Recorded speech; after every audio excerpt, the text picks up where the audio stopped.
Ya, assalamualaikum warahmatullahi wabarakatuh. Ini kan kemarin kalian sudah belajar mengenai penyangga sama Bu Ika, sama Pak Eko juga. Selasa besok kan ulangan. Kemarin juga sudah latihan soal yang banyak itu. Nah, kalian kerjakan kurang lebih soalnya mirip sama kayak itu. Nah, di sini Bapak mau ngasih video mengenai pembahasan soal-soal yang sudah dikasihkan Bu Ika kemarin.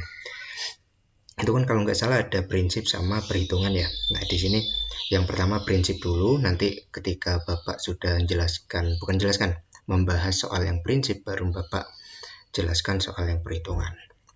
Nah, prinsip larutan penyangga kan kita sudah belajar ya. Di awal di pertemuan pertama sama kedua itu sudah belajar, tinggal nginget aja. Ketika kalian sudah ingat nanti kalian bakal oh gini, oh gitu gitu, kurang lebih kayak gitu. Nah, ini nggak Bapak jelaskan lagi tentang konjugasi dan lain-lain, itu kan sudah tahu ya tentang penyangga. Nah, kurang lebih kayak gini. Penyangga itu kalau misal Bapak punya contoh air suling ini ya, bentar. Ya, kalau Bapak punya misal air suling di dalam gelas sama air laut. Nah, air laut sama air suling ini mau Bapak kasih asam, HCl. Nah, kalau Bapak kasih HCl yang berperan sebagai asam kan hanya atau HCl kalau dipecah dalam air kan jadinya H+ sama Cl-. Nah, H+ ini ketika ketika HCl ditambahkan ke air suling dan air laut, H+ otomatis yang bereaksi itu akan H+-nya karena yang akan kita tambahkan itu dalam tanda kutip asamnya gitu ya. Kita mau lihat ini penyangga atau bukan. Nah, misal kita tambahkan asam. Nah, yang awal pH-nya 7 ketika ditambah asam pH-nya 4 untuk air suling, itu kan perubahan pH-nya kan sebanyak 3 ya. Dari 7 ke 4, 7 4 4, 7 berarti 6 5 4. Nah, ada 3 ya. 4 5 6 ada 3. Nah, untuk yang air laut ketika Bapak tambah asam yang awalnya pH itu 8,2 itu akan berubah menjadi 7,9. Nah, ini berapa pH-nya coba? Nggak sampai 1 kan? Perubahan pH-nya 0,3. Nah, ini yang disebut dengan larutan penyangga. Ingat, berarti larutan penyangga itu larutan yang dapat mempertahankan apa? Harga pH. Nah, ini merupakan larutan penyangga atau buffer atau dapar. Ya, kalian cukup penyangga gitu aja sudah cukup. Nah, jadi pengertian harfiahnya larutan penyangga atau buffer adalah larutan yang dapat mempertahankan nilai pH pada penambahan sedikit asam atau sedikit basa. Nah, ini jadi cuma ditambah sedikit, misal 5 tetes, 4 tetes, 10 tetes kurang lebih gitu. Nggak sampai 1 liter, nggak gitu. Kalau 1 liter pun meskipun ini penyangga nantinya akan jebol juga pH-nya. Makanya harus tetes demi tetes. Nah, itu ya sudah paham, nih Bapak ingatkan lagi. Nah, ini contohnya misal Bapak kalian kan ingat ya, kalau asam basa ini kan kalau 7 ini kan netral, kalau semakin ke kanan ini semakin basa, basanya itu semakin apa? Semakin kuat. Nah, kalau semakin kiri itu pH-nya atau keadaannya itu semakin asam. Nah, semakin ke kiri itu asamnya apa? Semakin kuat juga ya. Berarti 0 ini asamnya lebih kuat daripada 1, lebih kuat dari 2 dan seterusnya. Untuk 14 basanya lebih kuat daripada 13, lebih kuat daripada 12 dan seterusnya. Kurang lebih ini konsepnya asam basa. Nah, di sini Bapak punya 3 tabel. Nah, misal contoh yang pertama, Bapak punya larutan. Larutan ini di botol A, B, sama C. Nah, Bapak tes dulu pH-nya. Belum ditambah ya. Bapak tes dulu pH-nya itu 4, untuk yang larutan B itu 6, untuk yang larutan C itu 9. Nah, ketika ini semua ketiganya ini Bapak tetesi, nah sudah diukur pH-nya, terus Bapak tetesi sedikit asam sama sedikit basa. Nah, dari sedikit asam ketika awalnya pH-nya 4 berubah menjadi 3,9. Untuk yang sedikit basa dari 4 menjadi 4,3. Nah, ini kan tidak lebih dari 1,0 perubahannya ya. Kurang dari 1,0. Ini juga kurang dari 1,0. Ini kurang dari 1,0. Nah, ini yang nantinya disebut apa? Larutan penyangga. Contohnya yang kedua, Bapak punya larutan A, B, dan C, sama, punya A, B, C. pH-nya awalnya sama gitu. Nah, tapi ketika Bapak tetesi ini ya, ini maksudnya bukan A yang ini ya, sudah beda A, B, C, cuma Bapak kasih nama A, B, C-nya sama. Ketika ditambahkan asam jadi 2. Ketika ditambahkan basa jadi 7. Nah, ini kan menunjukkan perubahan pH-nya lebih dari sama dengan 1,0. Nah, kalau lebih dari 1,0 itu maka disebut bukan penyangga. Kayak ini, 6 ke 5 berapa? 1. Nah, kan 1, bukan kurang dari 1, maka ini bukan penyangga. Ini juga bukan, dan bukan. Ya, kurang lebih seperti itu. Misalnya, yang ini contoh soalnya. Larutan ada PGRST. PGRST pH awalnya sekian. Bapak ukur dulu pH-nya sekian. Oh, pH-nya sekian. Setelah ditambah sedikit asam sama basa, pH-nya sekian. Misal, yang P sedikit asam berarti apa? 1,6. Ini berapa perubahannya sudah? Lebih dari 1 toh? Berarti untuk larutan P bukan penyangga. Otomatis bukan dah. Kalau misal sedikit basa pun ini di bawah 1, meskipun ini misal ya nilainya di bawah 1, tidak mungkin ini penyangga. Nah, kurang lebih kayak gitu. Soal yang Ki, coba larutan yang Ki. Awalnya 5, terus ditambah sedikit asam 4,7. Ini kan kurang dari 1,0. Nah, terus ditambah 6 berapa? Ditambah basa berapa? 6. Nah, ini kan berarti apa? Lebih dari sama dengan 1,0. Berarti yang kini bukan. Coba yang R gimana? Nah, R ini bukan ya. R bukan. Coba yang S. Ini sudah jelas ya, lebih dari sama dengan 1,0. Nah, untuk yang S yang awalnya 8 jadi 7,9 sama 8,1. Nah, ini kan udah jelas semuanya kurang dari 1,0. Maka ini yang disebut dengan penyangga. Untuk yang T jelas bukan. Oke. Dari sini sudah paham. Nah, ini contoh soal yang kemarin di buku ada nomor 4, nomor 9 sama nomor 28 ini sejenis. Nah, contohnya nomor 4 punya larutan, di soal itu ada larutan PGRST ya. pH awalnya sekian, sudah diketahui pH awal sekian, pasti ini diketahui. Nah, ingat pH setelah penambahan sedikit asam dan penambahan sedikit basa. Untuk yang P, ini sama nih ya sama yang tadi ya. Oh, sama. Mirip. Ini misalnya yang P, 3 ke 1 ini kan sudah lebih dari 1 toh. Lebih dari sama dengan 1,0. Berarti ini bukan. Nah, untuk yang Q, ya ini Q ini apa? Kurang dari 1,0. Ya, 4,9 sama 5,1. Kurang dari 1,0 berarti Q. Oke, berarti mana yang Q? Yang A sama yang B. Tinggal dieksekusi aja. Yang lainnya kan pasti sudah bukan. Nah, ini bukan yang larutan penyangga Q kok. Tinggal kita cek apakah P dan R ini penyangga gitu ya. Yang P kan sudah jelas enggak ya? P jelas enggak, berarti R pasti penyangga. Kalau nggak percaya coba dilihat dari 8,0 berubah jadi 7,9 dan 8,1. Ini berarti kan perubahannya kurang dari 1,0 ya tuh. Berarti jawabannya yang B ya. Nah, jawabannya yang B. Terus untuk nomor 28 sama nomor 28 Bapak punya larutan 1 2 3 4 5. Dinamai larutan 1 sampai 5, pH awalnya sekian. Nah, pH awalnya sekian ditambah sedikit asam sama sedikit basa. Tinggal dihitung. Nah, yang awalnya 5,6 dikasih basa apa? Kurang dari 1. Oke. Terus 5,6 ke 6 berapa? Kurang dari 1 juga ya? Kurang dari 1. Berarti 1 oke. Cari mana yang 1? Ini 1, yang A. Oh, yang A berarti yang 2 pasti penyangga ini jawabannya. Coba ya. 5,4 jadi 5,36. Apa kurang dari 1? 5,4 jadi 5,42. Berarti kurang dari 1 juga. Berarti nomor 2 penyangga. Oke. Nah, ini otomatis berarti jawabannya A. Nah, ini pasti udah bukan ini. Nah, ini 5 sama 7 kan udah lebih dari 1 ya, udah jelas. Nah, di sini untuk nomor 9 ini sama namun sedikit beda bahasanya ya. Bahasanya sedikit beda, kalian perhatikan baik-baik. Di sini berikut adalah hasil percobaan dari beberapa yang dideteksi larutan asam basa. Nah, ini bahasanya di sini ada larutan 1 2 3 4 5, tapi pH awalnya nggak diketahui. Lah Pak, gimana caranya? Nah, di sini ditampilkan bahasanya perubahan pH pada penambahan. Nah, berarti ini yang sudah disajikan dalam tabel ini merupakan perubahan yang sudah ditetesi. Nah, kalau ini kan tadi perubahannya berapa? Dari 3 ke 1, 1. Dari 3 ke 4 berapa? 2. Nah, ini sudah tidak perlu pH awal dan pH akhir, akhirnya jadinya di dalam tabel ini sudah disediakan perubahan. Misal perubahan asam, perubahannya 2. Nah, ini kan kurang dari 1, no? Ini kurang dari 1, berarti yang larutan 1 bukan. Yang asam 0,1 ini kurang dari 1, ini kurang dari 1, berarti yang 2 oke. Jawabannya yang mana? Yang B ya.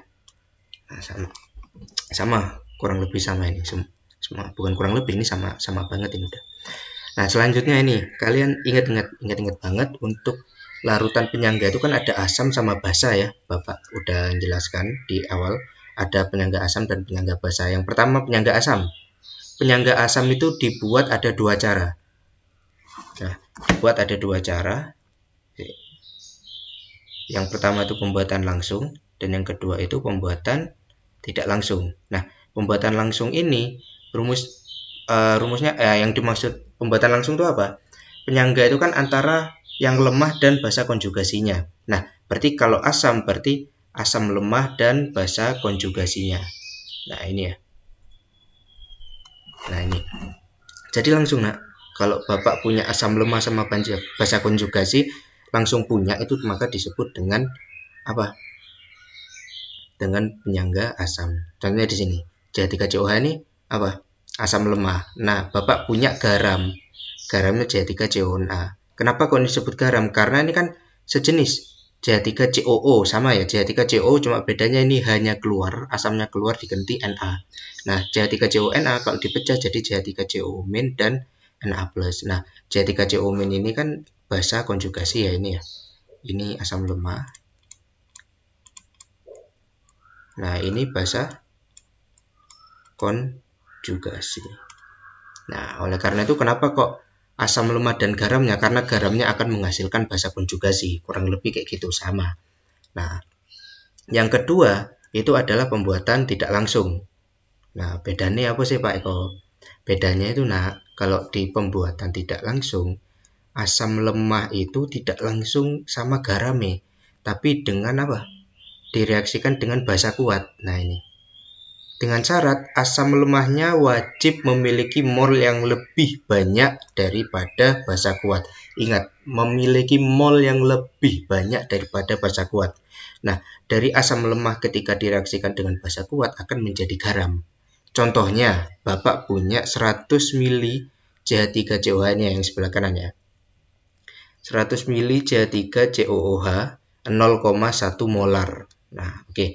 Bapak campurkan dengan 50 ml NaOH 0,1 molar. CH3COH ini kan asam lemah. Nah, ini asam lemah, oke? Nah, dan ini adalah basa kuat. Bapak sudah benar punya asam lemah sama basa kuat. Apakah ini penyangga? Dicek dulu.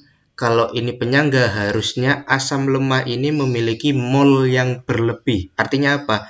Molnya CH3COH harus lebih banyak daripada molnya NaOH.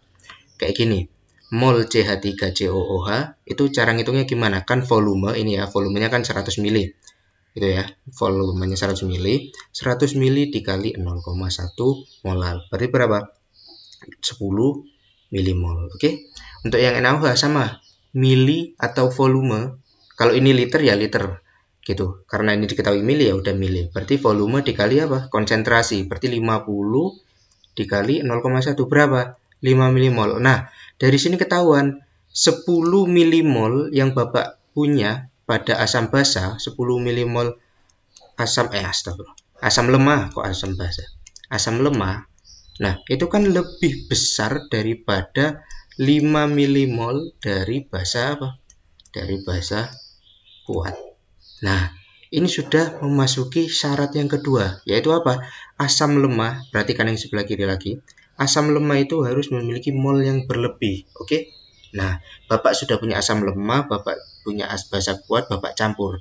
Ternyata asam lemahnya molnya berlebih. Oke, ini akan membentuk penyangga. Karena apa? Karena akan membentuk garam. Nah, dari situ, dari mol yang diketahui, kalian buat reaksi apa? MRS. Di sebelah kiri bawah. Nulisnya gini, CH3COH plus NaOH. Nah, kalian NaOH ini, OH-nya dibuang. OH-nya dibuang, CH3COOH yang asam hanya dibuang. NaOH ini basa, OH-nya dibuang, CH3COH hanya dibuang.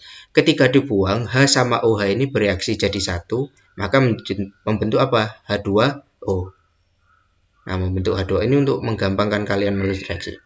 Membentuk H2O. Nah, sisanya CH3COOH dan Na kalian gabungkan juga. Ketika kalian gabungkan akan membentuk CH3COONA. Ini yang disebut dengan apa? Garam.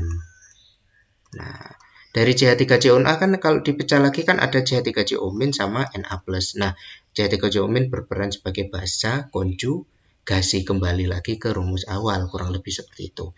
Makanya kenapa kok asam lemah itu harus direaksikan dengan basa kuat. Gitu ya. Jadi garamnya tuh garam yang senama. Maksudnya senama apa? Asam lemahnya CH3COO, maka garamnya juga CH3COO. Ditambahi apa? Na. Bisa K. Misal ini KOH ya, berarti CH3COOK dan sebagainya. Nah, dari MRS sudah kalian paham reaksinya. MRS-nya dimasukkan mula-mula, namanya juga mula-mula ya.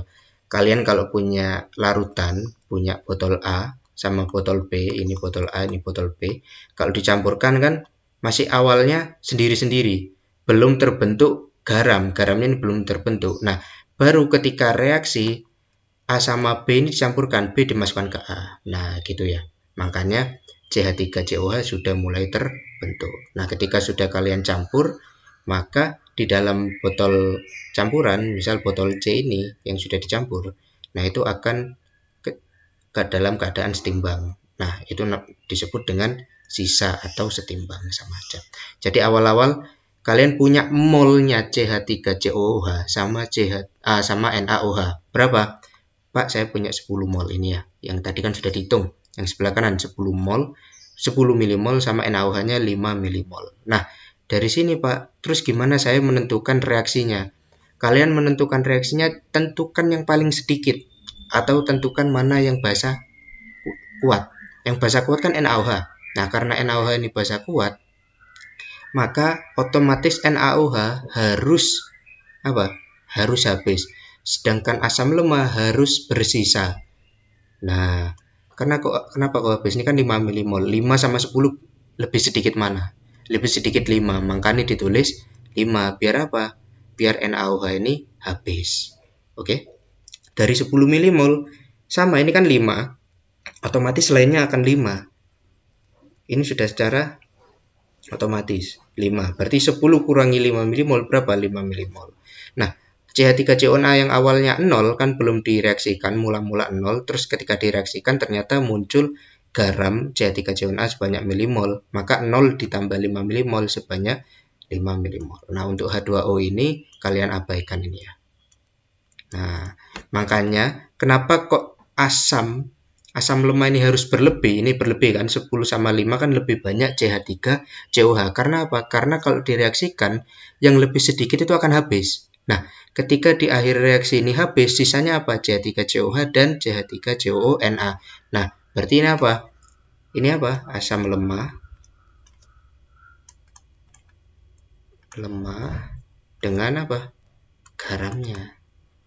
Oke? Sama kayak yang pembuatan langsung. Makanya pembuatan tidak langsung ini direaksikan dengan basa kuat yang lebih sedikit daripada asam lemah agar membentuk garam di akhir, kurang lebih kayak gitu. Nah, ini untuk asam. Kemudian untuk basa itu sama aja. Nah, untuk basa ini kan larutan penyangga apa? Penyangga basa dibuat dengan cara langsung dan cara tidak langsung. Kalau cara langsung itu ya udah tadi kan pokok lemah sama garamnya. Berarti kalau untuk yang basa lemah dan asam konjugasi atau garamnya ya. Contohnya apa? Bapak punya asam lemah NH4OH, Bapak juga punya garam NH4Cl. NH4Cl ini kalau dipecah jadi NH4+ kan. Nah, ini yang disebut dengan asam konjugasi. Oke. Nah, makanya ini disebut dengan penyangga. Untuk pembuatan tidak langsung sama, yaitu basa lemah yang molnya berlebih direaksikan dengan asam kuat. Oke, ingat lagi, basa lemah molnya harus berlebih direaksikan dengan kuat. Intinya kalau pembuatan tidak langsung yang lemah direaksikan dengan yang kuat. dengan syarat yang lemah harus molnya berlebih. Di sini Bapak punya contoh. Bapak punya larutan 100 mili NH4OH 0,1 molar dan 50 mili HCl 0,1 molar. Nah, NH4OH ini apa? Basa lemah. Nah, basa lemah tuh. Nah, HCl ini apa? Asam kuat. Nah, kalian cek di sini. Basa lemah dan asam kuat. Oke, sudah memenuhi syarat. Syarat yang kedua apa? Harus molnya berlebih di basa lemah. Nah, ini kan basa lemah. Molnya basa lemah, molnya NH4OH harus lebih banyak daripada HCl. Kita hitung. Molnya NH4OH kan ya mili kali molaritas. Berarti 100 mili dikali 0,1 molaritas sama dengan 10 milimol. Untuk yang HCl 5 milimol. Kalian sudah paham ya? Dari sini dapat disimpulkan bahwa 10 milimol dari NH4OH yang notabene itu merupakan apa? Basa lemah ya.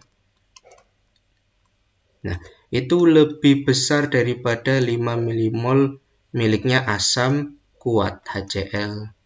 Nah, 10 sama 5 banyakan mana? 10. Oke, 10-nya punya siapa? Punyanya basa lemah. Makanya disebut dengan mol berlebih, lebih banyak daripada asam kuat. Balik lagi ke sini. Basa lemah dengan mol berlebih direaksikan dengan asam kuat. Membentuk apa? Garam. Kita juga buat MRS-nya sama aja cuma bedanya ya kalau penyangga basa berarti basa lemah dan garam, kalau asam berarti asam lemah dan garam. Tinggal dimasukkan ini 10 milimol ya. Ini 5 milimol. Ingat yang bereaksi yang lebih sedikit. Nah, yang bereaksi lebih sedikit atau yang bereaksi itu asam kuat gitu. Kalau ada basa lemah dan asam kuat, pokok harus yang lebih sedikit. Karena ini yang lebih sedikit asam kuat, maka yang bereaksi apa? Asam kuat. Maka dikurangi 5 milimol. 5 kurangi 5 berapa? 0. Oke. Sudah tidak ada sisanya. Untuk yang NH4OH otomatis juga 5. 10 kurang 5 berapa? 5. Dan untuk garamnya NH4Cl akan bersisa sebanyak 5 milimol. Oke. Ya, terus ini Bapak lanjut ke apa? Contoh soal. Contoh soalnya di atas ini sudah ada catatan yang slide sebelumnya ya. Ini Bapak screenshot biar kalian nggak bingung nge-preview video sebelumnya. Contohnya nomor 5 di antara berikut campuran yang dapat membentuk larutan penyangga. Nah, apa? Syarat larutan penyangga apa? Ada dua cuma, langsung sama tidak langsung. Kalau langsung apa? Lemah dan garamnya atau lemah dan basa kuat. Kalau misal basa ya berarti basa lemah dan asam kuat. Untuk yang langsung berarti lemahnya dan garamnya ya. Coba yang A. Yang A ini HCl ini asam kuat. Nah, NH4Cl ini merupakan garam. Garam dari apa? Garam dari NH4OH atau NH3. Nah, dari sini sudah salah. Harusnya pasangannya NH4OH dan NH4Cl loh. Nah, karena ini asam kuat, kan asam kuat dan garam tidak ada di sini. Gak ada kan asam kuat dan garam. Adanya asam lemah dan garamnya atau asam lemah dan basa kuat. Atau asam kuat dan basa lemah. Berarti yang A bukan. Untuk yang B, NaOH ini kuat. CH3CONA, CH3CONA ini garam, tapi garamnya dari mana? Garam dari CH3COOH. Nah, harusnya jawabannya CH3COH dan CH3CONA. Karena ini kuat dan garamnya, maka ini jawabannya bukan penyangga. Untuk yang C, HBr dan NaBr. Nah, Pak, NaBr ini kan kalau dipecah Br- ya sama Na+. Nah, berarti kan garamnya HBr dong, Pak. Nah, kita lihat dulu. HBr ini kuat atau lemah? Nah, kalau HBr ini lemah, maka syarat asam lemah dan basa konjugasi atau garam itu terpenuhi. Nah, tapi HBr ini merupakan apa? Asam kuat. Nah, karena HBr ini asam kuat, maka jawabannya itu bukan yang C. Yang C bukan penyangga, oke? Untuk yang D, KOH dan KCl sama kayak yang C. KCl ini garamnya KOH, tapi KOH ini apa? Basa kuat. Nah, berarti yang D bukan penyangga. Untuk yang E, NH4OH dan NH4Cl. Nah, di sini NH4OH apa? Basa lemah, ya toh? Udah termasuk basa lemah. NH4Cl garamnya apa? Bukan. Garamnya karena apa? Sama-sama NH4. OH-nya dibuang ditambah Cl. Nah, ini merupakan garamnya. Masuk nggak sama yang ini? Pembuatan langsungnya penyangga basa? Masuk. Basa lemah dan garamnya atau asam konjugasi. Berarti jawabannya yang E. gitu ya. Terus untuk nomor 10 itu sama kayak ini. Jadi di antara larutan berikut yang nilainya relatif tetap jika diencerkan. Nah, kalau relatif tetap ini kan artinya penyangga ya. Ini artinya apa? Penyangga. Nah, coba cek NaCl dan HCl. Salah ya. HCl ini kuat, NaCl ini garam. Beda. Oke. H2SO4. H2SO4 ini kuat. K2SO4 ini ya garamnya dari SO4. Oke, berarti karena kuat dan garam berarti bukan. Terus yang D dulu. NaOH dan HNO3. NaOH ini apa? Kuat, dan HNO3 ini apa? Lemah. Nah, kok basa lemah karo asam lemah ini? Ini basa lemah dan asam lemah. Nah, terus ini untuk NH4OH dan NaOH. NH4OH ini apa? Asam lemah ya. Dan NaOH ini basa kuat. Nah, Pak, ini kan asam lemah ya. Berarti masuk yang mana? Masuk yang tidak langsung. Asam lemah dan basa kuat. Oke. Nah, Pak, ini benar asam lemah dan basa kuat. Nah, ada tapinya apa? Tapinya apa? Harus molnya berlebih. Nah, di sini diketahui nggak molnya? Nah, molnya tidak diketahui. Karena tidak diketahui, kita nggak tahu ini yang berlebih yang mana. Maka D dan E bukan. Otomatis jawabannya yang C. Oke. Otomatis yang C. Karena apa, Pak? Ini keliru ini, soalnya ini keliru. Ini bukan NH2 tapi NH3. Nah, ini kan NH3 dan NH4Br. NH3 ini apa? Asam lemah. Dan NH4Br ini apa? Garamnya dari NH3. Gitu ya. Nah, asam lemah dan garam atau bahasa konjugasi ya, pembuatan langsung. Termasuk dalam larutan penyangga yang pembuatan langsung. Berarti jawabannya yang C. Nah, terus untuk yang selanjutnya ada juga contoh soal nomor 1 itu.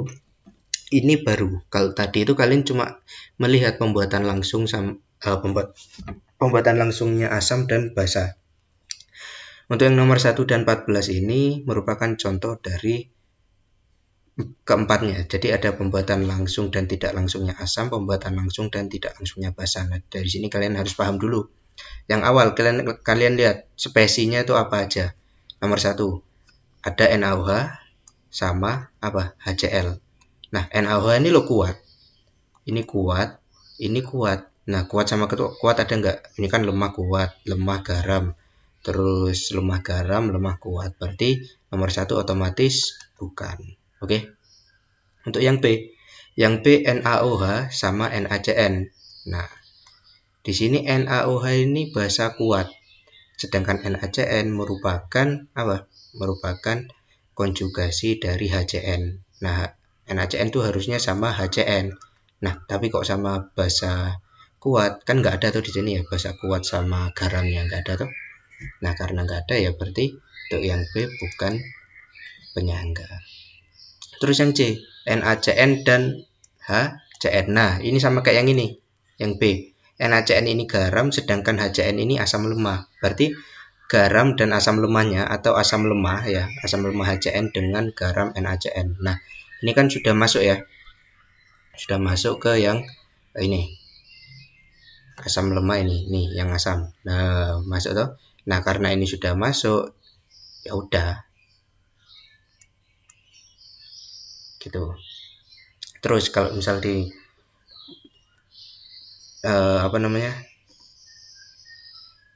dipecah lagi yang D sama yang E.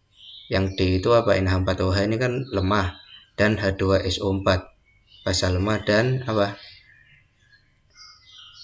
Dan asam kuat. Nah, kalau dilihat mol ini ya, yang D dulu.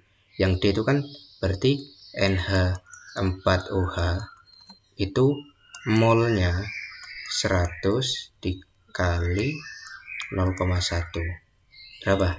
10 milimol. Nah, untuk H2SO4 ini ya, perhatikan ya. H2SO4 itu kan volumenya 50 mili. Nah, berarti 50 dikali berapa? Konsentrasinya 0,1. Nah, dikali 0,1. Dikali lagi sama 2. Kenapa, Pak? Ini kan Bapak kan nyarinya asam. Nah, asam ini kan H2. Nah, hanya ada 2, makanya dikali dengan valensi sebanyak 2. Yaitu berapa? 50 kali 0,1 berapa? 5. 5 kali 2 berapa? 10 milimol. Ya. Nah, ini kan sama. Lemah, Pak, ini lemah sama asam kuat. Sama pakai ini yang pembuatan tidak langsung. Oh ya, oke, sudah memenuhi syarat. Nah, syarat keduanya, apakah asam lemahnya mol berlebih atau basa lemahnya berlebih? Enggak kan? Basa lemahnya sama dengan jumlah mol dari asam kuat, sama-sama 10 mol. Maka yang D ini bukan penyangga. Nah, coba yang E. Yang E K2SO4 dan H2SO4. Sama ya? Nah, ini sama, ini malah salah ini. H2SO4-nya ini bakal berlebih karena molnya ini sebanyak 10, sedangkan ya ini sama-sama 10. Sama-sama 10. Oh enggak, ini 20 ini. Ini 20 mol. Tapi ini dari awal sudah salah. Karena apa? Karena asam kuat dengan garamnya. Kan nggak ada tuh asam kuat dengan garamnya. Yang ada harusnya asam lemah dengan basa kuat, gitu ya. Kalau yang direaksikan yang berlebih. Oke. Nah, yang jawabannya mana? Jawabannya yang C. Karena apa? Karena dari dasarnya ini lemah sama garamnya, oke? Gak usah direaksikan pun nggak apa-apa, nggak usah dihitung molnya kalau sudah jelas garam dan basa konjugasinya, ya. Coba nomor 14. Campuran berikut yang dapat menjadi larutan penyangga. Ini cm kubik ini sama dengan mililiter ya. Berarti NaOH yang A NaOH sama apa HCl. Ini basa kuat sama asam kuat berarti bukan ya, otomatis sudah bukan. Yang B basa kuat. Nah, kalau ada basa kuat berarti otomatis pasangannya harusnya asam lemah. Nah, HCN ini asam lemah. Nah, tapi kita hitung dulu, Pak, ini sudah memenuhi syarat. Oke. Syarat kedua sudah terpenuhi apa ora? Syaratnya apa, Pak? Molnya dari asam lemah harus berlebih. Nah, molnya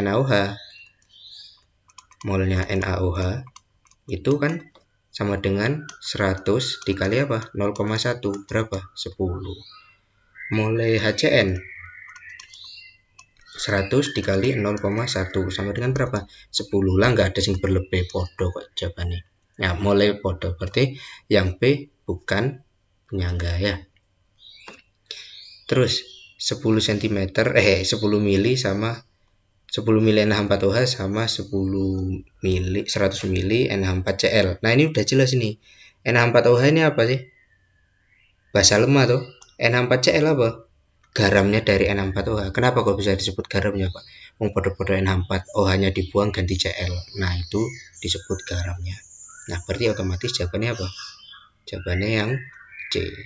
Kalau nggak percaya, ayo di breakdown satu-satu. Yang D, Pak, H2SO4 0,1 molar, NH4 0,2 molar. H2SO4 ini apa? Asam kuat. Oke? Berarti H2SO4 ini asam kuat dan NH4OH ini asam lemah. Pak, ada, Pak. Ini basa lemah ya. Pak, ada basa lemah sama asam kuatnya ini ya. Basa lemah dan asam kuatnya oke, memenuhi syarat. Terus syarat keduanya apa? Molnya harus berlebih. Kita hitung lagi ya. Mol dari NH4OH itu berapa? 100 dikali 0,2. Piro berarti? 20. Nah, sedangkan molnya H2SO4, nah itu berapa? 100 dikali 0,2. Nah, dikali 0,2 jangan lupa H2. Hanya ada 2, berarti dikali 2 lagi. Berapa? 40. Nah, kok malah sing asam yang lebih banyak, yang kuat ya? Asam kuat yang berlebih, yang lebih banyak. Memenuhi enggak? Enggak memenuhi karena harusnya basa lemah yang berlebih. Paham ya sampai sini? Berarti yang D ini bukan, yang E juga bukan ya. Berarti jawabannya yang C.